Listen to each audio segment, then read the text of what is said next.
बातें करते हम खेतों की और उसके रखवाली की, बाग बगीचा फल फूलों और फसलों की हरियाली की। हम बीजों की बातें करते उत्तम जल संसाधन की, हम तकनीकी बातें करते फसलों के उत्पादन की। हर किसान का सपना सच हो जीवन सुखद बनाने को, गाँव-गाँव के हर आंगन का प्यारा सा ये दर्शन। कृषि दर्शन, कृषि दर्शन, कृषि दर्शन, कृषि दर्शन, कृषि दर्शन, कृषि दर्शन, कृषि दर्शन, कृषि दर्शन। जोहार, नमस्कार। कृषि दर्शन के आज के अंक में आप सबका स्वागत है। दर्शकों, हमें सफल होने के लिए कड़ी मेहनत करनी होती है और सफलता के राह में कई बाधाएं भी आती हैं। उन बाधाओं को पार करने के लिए ज़रूरत होती है हमें जानकारियों की। कृषि जगत से जुड़ी हुई जानकारियां लेकर आते हैं हम अपने कार्यक्रम कृषि दर्शन में। आज भी कुछ जानकारियां आपके साथ साझा करनी है, लेकिन कार्यक्रम की शुरुआत कृषि समाचार से। नमस्कार, कृषि समाचार में आपका स्वागत है। मैं हूं सोनम गुप्ता। आइए देखते हैं आज कृषि समाचार में क्या है खास। बेहतर खेती और अधिक आमदनी के लिए समेकित कृषि प्रणाली अपनाएं। खेतों में गर्मा फसल और लत्तीदार सब्जियों पर दें विशेष ध्यान। पेचकी की खेती के लिए अनुशंसित प्रभेद में लगाएं मुक्ता केशी। अब समाचार विस्तार से। किसान भाई, बेहतर खेती और अधिक आमदनी के लिए समेकित कृषि प्रणाली अपनाएं। इसके तहत फसल की जरूरतें खेत से ही पूर्ति होती हैं। खाद पशुधन से मिलता है और कीटनाशक पशु के मल मूत्र के अलावे पेड़ पौधों से प्राप्त किया जा सकता है। समेकित कृषि प्रणाली अपनाकर कम जमीन में अधिक से अधिक उत्पादन लिया जा सकता है। गर्मी को देखते हुए किसानों को खेतों में गर्मा फसल और लत्तीदार सब्जियों पर विशेष ध्यान देने की सलाह दी है। खेतों में खड़ी फसलों और सब्जियों में जरूरत के अनुसार पानी देते रहें। लौकी, नेनुआ, झींगी, खीरा जैसी लत्तीदार सब्जियों के खेतों में समुचित सिंचाई करते रहें। सब्जियों के खेतों में मल्चिंग का प्रयोग करें और थाला को कंपोस्ट से भरें। किसान भाई, यदि आप कम अवधि में बेहतर उत्पादन लेना चाहते हैं तो ज्वार और बाजरा लगा सकते हैं। ज्वार और बाजरा जुलाई के प्रथम पखवाड़ा में लगाया जा सकता है और बरसात के अंत तक आप बेहतर उत्पादन पा सकते हैं। किसान भाई, आपको बताना चाहेंगे कि धान से भी कम अवधि में और कम मेहनत में, कम लागत में आपका ज्वार और बाजरा मुख्य फसल हैं, जो कि हम लोग जुलाई के प्रथम पखवाड़ा में लगाएंगे और वो आपका बारिश ख़त्म होते होते में अच्छी उपज दे के जाएगा। उसका जैसे कि हम बताए थे कि 2-3 रूप में आप चारा के रूप में ले सकते हैं, दाने के रूप में ले सकते हैं, सूखा चारा के रूप में ले सकते हैं और बीज की भी जहाँ तक बताए कि बीज भी बहुत कम मात्रा लगता है, में बहुत कम दवा की ज़रूरत रेयर ही पड़ पाता है और रासायनिक खादों का भी बहुत कम उपयोग। पेचकी की खेती से अधिकाधिक उत्पादन लेने के लिए 1 टन बीज प्रति हेक्टेयर लगाएं। कतार से कतार की दूरी 60 सेंटीमीटर और बीज से बीज की दूरी 40 सेंटीमीटर रखें। बेहतर उत्पादन के लिए अनुशंसित प्रभेद में मुक्ता केसी, बिरसा अरबी 1 लगाएं। पेचकी की खेती के लिए समुचित जल निकास वाली बलुई दोमट मिट्टी उपयुक्त है। गर्मी में समतल जमीन में खेती करें। बुआई के बाद सूखी पत्तियों से ढंक दें। कोशिश हो 25 ग्राम के स्वस्थ बीज कंद ही लगाएं। लगाने से पहले बीज कंदों को 0.10% कार्बनडाजिम और 0.1% मिथाइल डेमोटोन से उपचारित जरूर करें। साथ ही 7 से 10 दिनों पर सिंचाई करते रहें। किसान भाई, खेतों में बीज और खाद छिड़कने के लिए फर्टिलाइजर कम सीड ब्रॉडकास्टर नामक कृषि यंत्र का प्रयोग कर सकते हैं। इसकी कार्य क्षमता 2 एकड़ प्रतिदिन है। आज की विशेष जानकारी है भिंडी फसल में बिना रासायनिक कीटनाशी दवा के कीट नियंत्रण के बारे में। यदि आप भिंडी फसल लगाने जा रहे हैं या लगाए हैं तो रासायनिक कीटनाशक दवा के बिना बंधक कीट और फल छेदक कीटों का रोकथाम कर सकते हैं। इसके लिए भिंडी फसल वाले खेत के चारों ओर मक्का या ज्वार फसल लगा दें। ये कीटों को रोकने का काम करता है। और अब एक नजर राज्य के 5 प्रमुख शहरों के मौसम के मिजाज पर। आज राज्य के 5 प्रमुख नगरों के अधिकतम और न्यूनतम तापमान कुछ इस प्रकार दर्ज किए गए। राज्य का अधिकतम तापमान। कृषि समाचार में आज इतना ही। अगले दिन अगले अंक में फिर मुलाकात होगी कुछ ताजा तरीन खबरों के साथ। तब तक के लिए दीजिए इजाजत। नमस्कार, जोहार। तो कृषि समाचार में आपने देखा कृषि जगत से जुड़ी हुई ताजा तरीन खबरें, मौसम का हाल और मंडी का भाव। रुकते हैं एक छोटे से विराम के लिए, मिलते हैं इस विराम के बाद। भारत सरकार का हर प्रयास किसानों को दे रहा है एक नई आस।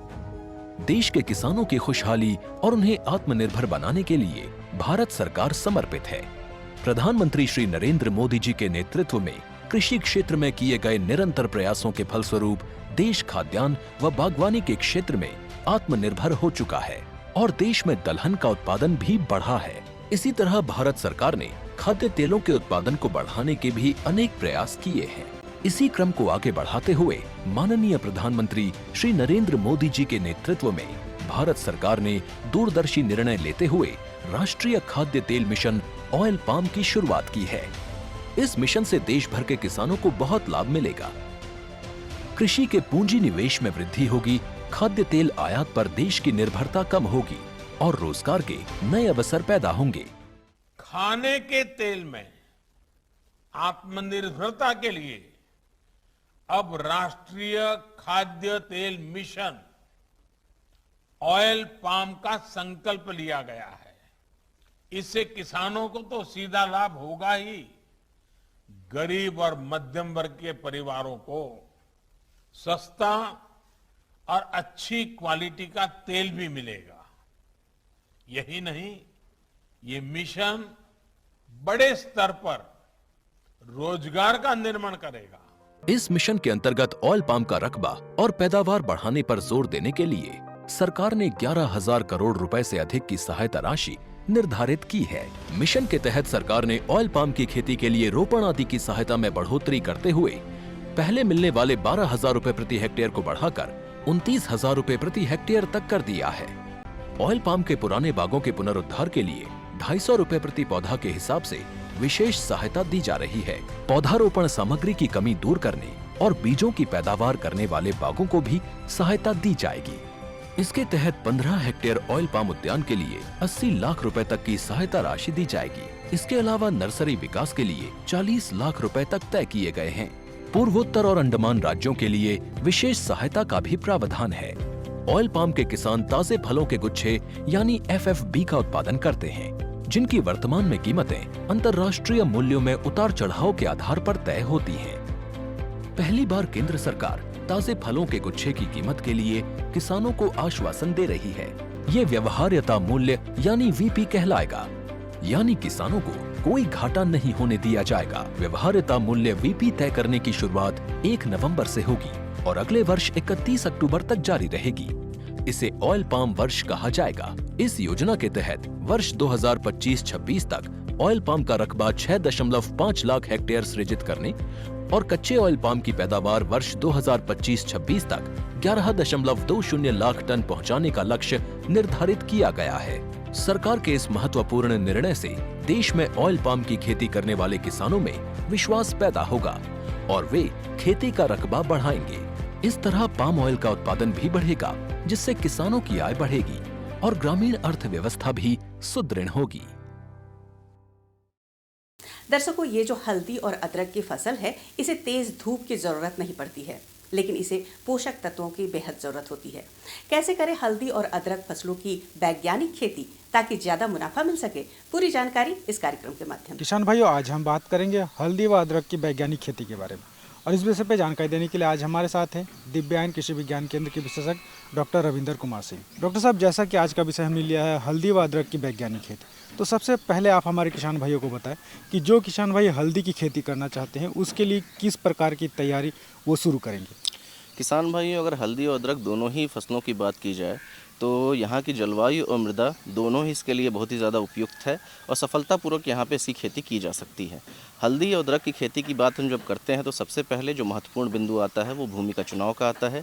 चूँकि ये दोनों ही प्रकंद के माध्यम से लगाई जाती हैं तो किसान भाइयों ये ज़रूर सुनिश्चित कर लें कि जिस भी भूमि का इन दोनों की खेती के लिए चुनाव किया जा रहा है वो पूरी तरह से जल जमाव से मुक्त होनी चाहिए। अगर किसी भी दशा में उसमें जल जमाव की स्थिति पैदा होती है तो प्रकंद के सड़ने की समस्या किसान भाइयों को सामना करना पड़ सकता है। तो जब हम भूमि की तैयारी की बात करते हैं तो इसमें सबसे पहले एक हम जुताई करते हैं मिट्टी पलटने वाले हल से, उसके बाद 3 से 4 जुताइयाँ कल्टीवेटर से करके और भूमि को समतल बना लेते हैं। इसके बाद जब हम इसमें अंतिम जुताई करते हैं उसके पहले हम 250 से 300 कुंटल प्रति हेक्टेयर की दर से हम अच्छी प्रकार से सड़ी हुई गोबर खाद का इस्तेमाल करते हैं।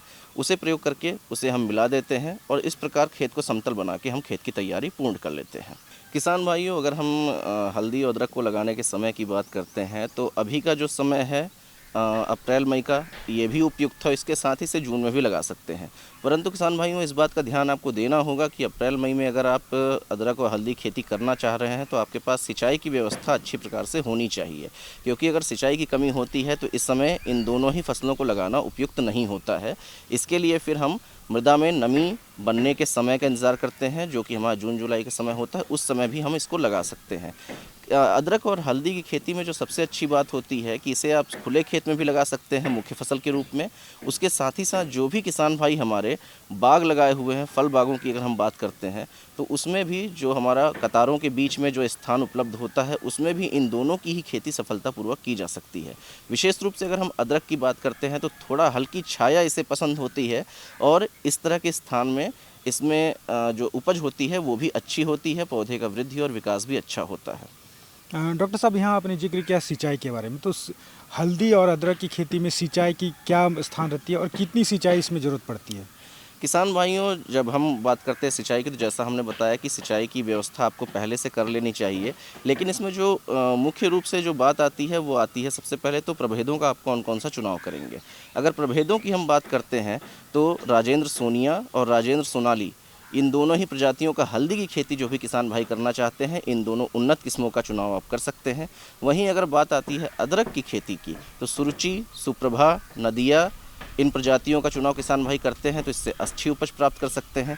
जहां तक हल्दी की बात है तो राजेंद्र सोनिया, राजेंद्र सोनाली, इन दोनों में ही जो कुर्क्यूमिन कंटेंट होता है जिससे हल्दी का रंग जो है पीलापन, जो नारंगी रंग, पीला नारंगी रंग होता है वो इस कंटेंट के कारण होता है और औषधीय गुण भी जो हल्दी में होते हैं इसी कंटेंट के कारण होते हैं, जो इन दोनों ही प्रजातियों में अच्छे पाए जाते हैं।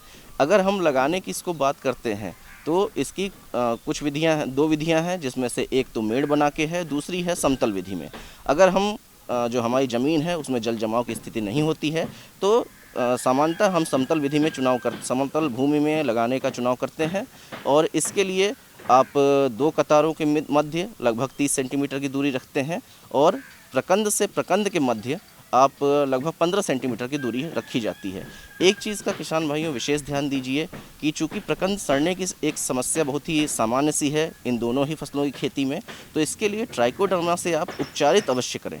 ट्राइकोडर्मा एक मित्र फफूंद है जो फफूंद नाशी के रूप में हम लोग प्रयोग करते हैं और इससे जब हम प्रकंद का उपचार करते हैं तो 10 ग्राम प्रति लीटर पानी में इसका घोल बना लेते हैं और लगाने से पहले हम अपने प्रकंदों को इसमें आधे घंटे के लिए लगभग भिगो के छोड़ देते हैं।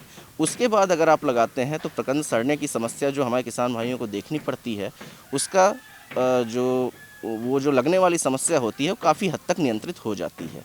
इसके बाद अगर हम बात करते हैं जो अदरक में समस्या एक आती है जो प्रकंद सड़ने वाली, इसका एक और तरह से हम इसको नियंत्रित कर सकते हैं। जब हम अदरक लगा रहे हैं तो 5 कतारें अगर हम अदरक की लगा रहे हैं तो उसी के साथ साथ हम 1 कतार हल्दी की लगा दें। और सिंचाई प्रबंधन जब हम नालियों में करते हैं तो उसको इस प्रकार से उसको व्यवस्थित करते हैं, उसकी व्यवस्था करते हैं कि अदरक और हल्दी इनकी मतलब हल्दी की जो कतारें हैं उसमें होता हुआ ही पानी अदरक की कतारों में जाए। तो इस विधि से जब हम लगाते हैं तो ऐसा देखा गया है कि प्रकंद सड़ने वाली समस्या काफ़ी हद तक कम हो जाती है। अगर हम इसमें बात करते हैं बीज दर की तो 18 से 20 क्विंटल प्रकंद 1 हेक्टेयर यानी 2.5 एकड़ के लिए पर्याप्त देखा जाता है।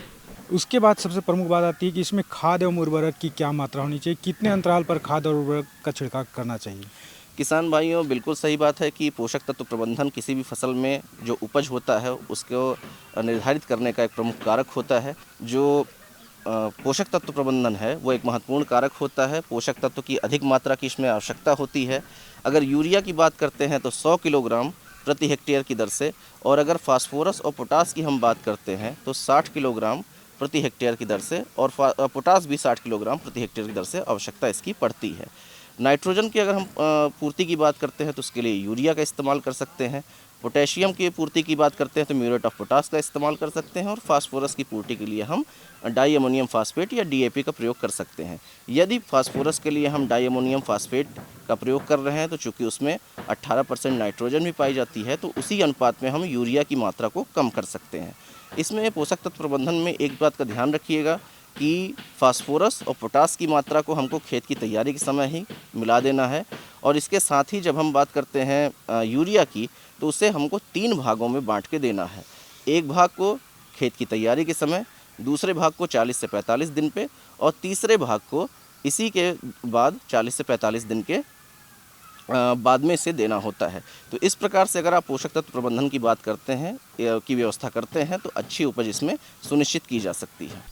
तो देखा किसान भाई, डॉक्टर साहब ने कितनी अच्छी जानकारी दी कि हल्दी व अदरक की वैज्ञानिक खेती करके आप कैसे उसका लाभ ले सकते हैं। डॉक्टर साहब, आप हमारे इसका काम इतनी अच्छी जानकारी दी, इसके लिए आपका बहुत बहुत धन्यवाद। खेती किसानी के लिए मिट्टी का क्या महत्व है ये तो आप सभी जानते हैं। समय समय पर हम मिट्टी की जांच कराकर ये पता करते हैं कि उसमें किन पोषक तत्वों की ज़रूरत है, किन पोषक तत्वों की कमी है, ताकि उसी के अनुरूप हम खेती कर सकें। कैसे करें मिट्टी की जांच, क्या है तकनीकें और क्या है इसका महत्व, पूरी जानकारी इस कार्यक्रम के माध्यम से। किसान भाइयों, आज हम बात करेंगे मिट्टी जांच के बारे में, इसके महत्व के बारे में, और जो जांच करने की तकनीक है उसके बारे में, और इससे आपको क्या लाभ होगा इसके बारे में भी। और इस महत्वपूर्ण विषय पर बात करने के लिए हमारे साथ उपलब्ध हैं विशेषज्ञ डॉक्टर अजीत कुमार सिंह। जैसा कि आज का हमारा विषय है कि सॉइल टेस्टिंग, तो सबसे पहले तो ये बताएं कि सॉइल टेस्टिंग का इम्पोर्टेंस क्या है, और इधर हाल के कुछ वर्षों में इस पर काफ़ी जोर दिया जा रहा है, क्यों? जहाँ तक मैं दूसरा पार्ट आप लेता हूँ कि क्यों इसका जोर दिया जा रहा है, चाहे सरकारी संस्थाओं के द्वारा या लोगों के द्वारा। देखिए, विगत कई सालों से देखा गया है कि जब असंतुलित मात्रा में रासायनिक उर्वरकों का जो व्यवहार हुआ है, उसके कारण हमारी मृदा की जो भौतिक, रासायनिक और जैविक क्षमता में क्षरण हुआ है, उसके कारण न सिर्फ हमारा उत्पादन घटा है, व्यक्ति लागत भी बढ़ा है, और साथ में पर्यावरण भी प्रदूषित हुआ। चाहे पर्यावरण का कहने का मतलब कि हमारा वातावरण में जो जल पर्यावरण हो, चाहे मिट्टी का पर्यावरण, चाहे वायु का पर्यावरण, सभी प्रदूषित हुआ है। इसको ध्यान उसमें करते हुए एक सरकार भी अपना सॉइल हेल्थ कार्ड स्कीम लाई, लोगों को जागरूकता के बारे में भी बताया जा रहा है। बहुत किसान भाई इसको सॉइल टेस्टिंग करके रिकमेंडेशन के आधार पर अनुशंसा पर करते रहते हैं, तो ये भी है। रही बात इसके फ़ायदे क्या हैं, फ़ायदे तो इसके बहुत सारे फ़ायदे हैं। पहला फ़ायदा तो यही है कि मिट्टी का स्वास्थ्य जब अच्छा रहेगा तभी फसल का भी स्वास्थ्य अच्छा भी रहेगा, तभी मनुष्य का भी स्वास्थ्य अच्छा रहेगा। तो जब हम मिट्टी जांच करने के अनुशंसा के आधार पे जब हम उर्वरकों का व्यवहार करते हैं, उर्वरकों कहने का मतलब चाहे रासायनिक उर्वरक हो, जैसे यूरिया हुआ, DAP हो गया, MOP हो गया, जो भी रासायनिक उर्वरक हो, चाहे जैविक उर्वरक हो, केचुआ खाद, नादेप खाद या फिर जीवाणु खाद हो, इनका जब अनुशंसा के आधार पे जब हम खेती करते हैं तो हमारा उत्पादन भी बढ़ता है, मिट्टी का स्वास्थ्य भी अच्छा रहता है, और सबसे बड़ी क्या चीज़ है कि इसमें देखा गया है कि लागत भी कम होती है। और ये भी देखा गया है कि यदि संतुलित मात्रा में उर्वरकों का जब व्यवहार करते हैं तो मिट्टी का जो एक धारणा है कि रासायनिक खादों से मिट्टी का स्वास्थ्य खराब होता है, लेकिन जब संतुलित मात्रा में और जब हम समेकित तरीके से जब डालते हैं तो मिट्टी का स्वास्थ्य भी टिकाऊ भी रहता है और उत्पादन भी हमारा टिकाऊ होता है। झारखंड के परिप्रेक्ष्य में बात करें तो अन्य राज्यों की तुलना में यहाँ की परिस्थिति अलग है, यहाँ की भौगोलिक स्थिति अलग है। यहाँ पे सॉइल टेस्टिंग का इम्पोर्टेंस कितना बढ़ जाता है, क्योंकि जो मिट्टी का क्षरण है वह भी, उसकी गति भी अन्य राज्यों से अधिक है। देखिए, यहाँ पे आप देखेंगे झारखंड के अपने प्रदेश के कॉन्टेक्स्ट में देखेंगे तो यहाँ पे रासायनिक उर्वरकों का व्यवहार जो है अभी भी और प्रदेशों की अपेक्षा कम है, लेकिन जो राष्ट्रीय औसत से भी कम है। लेकिन जो रेशियो होना चाहिए नाइट्रोजन, फास्फोरस, पोटेशियम का, वो रेशियो यहाँ पे भी वैसे ही जैसे और प्रदेशों में बहुत ज़्यादा गैप है, 4:2:1 का नहीं है, यहाँ पे भी है। और जो हमारी यहाँ की मिट्टी है, क्योंकि यहाँ पर जो हमारी भौगोलिक स्थिति है, यहाँ पे ज़्यादा बारिश भी होती है और ज़्यादा तापमान भी होते हैं। तो यहाँ पे हाई रेनफॉल और हाई टेम्परेचर के कारण मिट्टी में जैविक पदार्थ का क्षरण भी ज़्यादा होता है।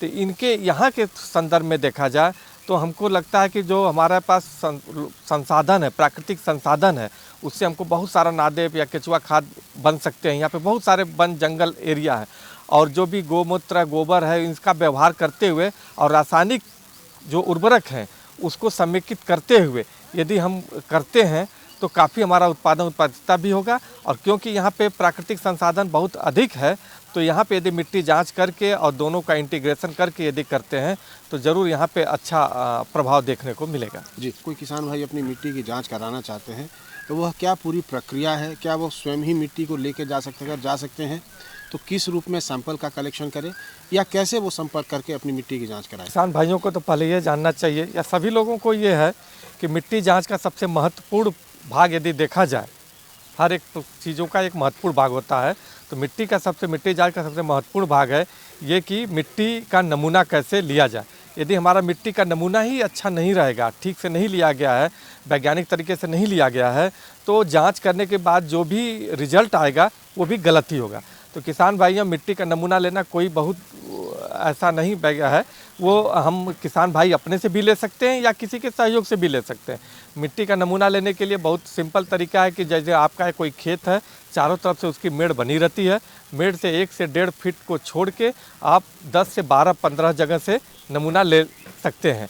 मिनिमम 10 जगह से लेना चाहिए, जितना ज़्यादा अधिक जगह से लेंगे तो उतना ही मिट्टी का सैंपल उतना ही अच्छा होगा। मिट्टी का नमूना लेते समय एक चीज़ और ध्यान देना है कि जो पेड़ ओड़ आसपास है वहाँ का नमूना नहीं लेना है। मिट्टी में ये भी है कि कोई जहाँ पे खाद का हम रख के व्यवहार का छिड़कते हैं उस जगह का नमूना नहीं लेना है। और मिट्टी का नमूना लेते समय 6 इंच का मिट्टी का नमूना लिया जाता है, ऊपर से लेके 6 इंच का एक कुदाली से यदि हम करते हैं, अगर जनरली तो साइंस वैज्ञानिक तरीके से अगर होता है, लेकिन नहीं है तो कुदाली से लेते हैं। जब कुदाली से 2 तरफ से काटेंगे तो 45 डिग्री का कोण बन जाता है भी आकर के। वो मिट्टी का नमूना को बाहर कर देना है, ऊपर से नीचे तक दोनों तरफ से 1-1 इंच का लेयर को काट के वो 10-12 जगहों से हम नमूना को ले लेते हैं। नमूना को लेने के बाद उसका सफाई थोड़ा करके कंकड़ पत्थर घास उसको हटा के और उसको लैब में दे देते हैं। किसान भाई एक चीज़ ध्यान देंगे, जब भी नमूना लेंगे धूप में नहीं रखना है, नहीं तो उससे बहुत सारा पोषक तत्व का हानि होता है और रिजल्ट सही नहीं होगा। और फिर देने के बाद उसमें विस्तृत रूप से जितनी भी सूचना है, कौन सी फसल ली गई है, कौन सी फसल ली जाने वाली है, किन किन फसलों का हम उत्पादन करेंगे, तो इस सब के आधार पे अपना जो जनरल इन्फॉर्मेशन उसको देते हुए मिट्टी के नमूना को किसी प्रयोगशाला में आप भिजवा दें। वहाँ पे जांच हो जाने के बाद आपको उसकी अनुशंसा फसल के अनुसार हो जाती है, उसके अनुसार खेती करेंगे तो काफ़ी अच्छा रहेगा। जी, अच्छा सर, मिट्टी जांच का जो अंतराल है वह कितना होना चाहिए और दूसरी की जो आप अनुशंसाएं करते हैं वह कितने वर्षों तक के लिए प्रभावी होती है? ऐसे तो देखा जाए तो मिट्टी का नमूना प्रत्येक वर्ष यदि ले तो बहुत अच्छा है, लेकिन क्योंकि मिट्टी में जो इसकी भौतिक रासायनिक जैविक स्थिति है इतनी तेज़ी से बदलाव नहीं होती है, थोड़ा सा टाइम लगता है, तो 3 साल का अंतराल सफिशिएंट है। कम से कम किसान भाई 3 साल के अंतराल पे यदि मिट्टी का नमूना लेकर जांच कराएंगे तो वो अनुशंसा उसके आधार पर यदि करते हैं तो कोई किसी भी तरह की दिक्कत नहीं है। लेकिन जब प्रगतिशील किसान है तो प्रत्येक वर्ष यदि कराते हैं तो उसका काफ़ी अच्छा रिजल्ट आएगा। जी, मिट्टी जांच जो है वर्तमान में केंद्र सरकार ने काफ़ी जोर दिया है इस पे करने के लिए। हाल के वर्षों में आपने क्या बदलाव देखा है? कई हज़ार आपने भी टेस्ट किए होंगे, किसानों से भी मिले होंगे, क्या वर्तमान में बदलाव देखा है? जो अभी तक नहीं कराए हैं उनके लिए थोड़ा प्रेरणा के तौर पे या उदाहरण के तौर पे आप बताएं। देखिए, जो ये माननीय प्रधानमंत्री जी के द्वारा सवाल हेल्थ कार्ड लॉन्च किया गया था और ये एक उद्देश्य से किया गया था कि किसान भाई का प्रत्येक खेत का अपना अपना एक सवाल हेल्थ कार्ड होना चाहिए, क्योंकि बगैर धरती माता किसी को भी बगैर पूछे कुछ भी डाल रहे हैं तो उसका बहुत दुष्प्रभाव आता है। लेकिन विगत सालों में जो सवाल हेल्थ कार्ड स्कीम लॉन्च की गई, बहुत सारे जागरूकता कार्यक्रम किए गए, माननीय प्रधानमंत्री जी के द्वारा भी कई जगह कई फोरम पे ये चीज़ों को बोला गया है। तो इसका एक तो अच्छा सकारात्मक यदि प्रभाव देखेंगे तो सकारात्मक प्रभाव ये आया है कि लोग आज के प्रति सवाल के प्रति मिट्टी के बारे में सोचना है, उसके भौतिक अवस्थाओं के बारे में, रासायनिक अवस्थाओं के बारे में सोच रहे हैं। अब बहुत सारे किसान अपने स्तर पे मिट्टी जांच कराते हैं। हमारे भी प्रयोगशाला में बहुत सारे किसान भाई आके अपनी मिट्टी जांच कराते हैं। यदि मिट्टी जांच जो किसान भाई नहीं कराते हैं तो इस उनके लिए एक मेरा एक हम मतलब रिक्वेस्ट है, वो मिट्टी जांच जरूर कराएं। मिट्टी जांच आप कराने से कई सालों से जब इसका धीरे धीरे आप व्यवहार करेंगे तो मिट्टी का स्वास्थ्य भी अच्छा होगा और लागत भी आपकी कम होगी और पर्यावरण भी अच्छा होगा। तो सभी किसान भाइयों से अनुरोध है, मिट्टी जांच के आधार पे ही, अनुशंसा के आधार पे ही खेती करें। तो किसान भाइयों, देखा आपने कि हमारे विशेषज्ञ ने आपको काफ़ी अच्छे ढंग से बताया है कि जो मिट्टी की जांच है वह करना कितना ज़रूरी है, इसको करने के बाद आपको किस तरह से फ़ायदा होगा। और सबसे बड़ी बात, पूर्णतः निःशुल्क है। आप अपने नज़दीकी केंद्र तक जाएँ, चाहे प्रखंड के स्तर पर जाएँ, चाहे जिला के स्तर पर जाएँ, चाहे मुख्यालय के स्तर पर आए, और ज़रूर अपनी मिट्टी की जांच करें। सर, आप हमारे कार्यक्रम में आए, हमारे किसान भाई जुड़े, इतनी अच्छी और महत्वपूर्ण जानकारी दी, इसके लिए आपको बहुत बहुत धन्यवाद। धन्यवाद। देखा किसान भाइयों आपने, अगर मिट्टी की सही से जांच करें और उसके अनुरूप हम खेती करें तो हमें लाभ मिल सकता है। आज के कार्यक्रम में इतना ही, लेकिन जाते जाते आपसे अनुरोध करेंगे कि आप अपनी बातें हमें खत के माध्यम से अवश्य लिख भेजें। हमारा पता है कार्यक्रम कृषि दर्शन, कृषि प्रकोष्ठ द्वारा केंद्र निदेशक, दूरदर्शन केंद्र, रातू रोड, रांची, पिन संख्या 834001। तो पूरी टीम के साथ मुझे दीजिए इजाजत। जोहार, नमस्कार।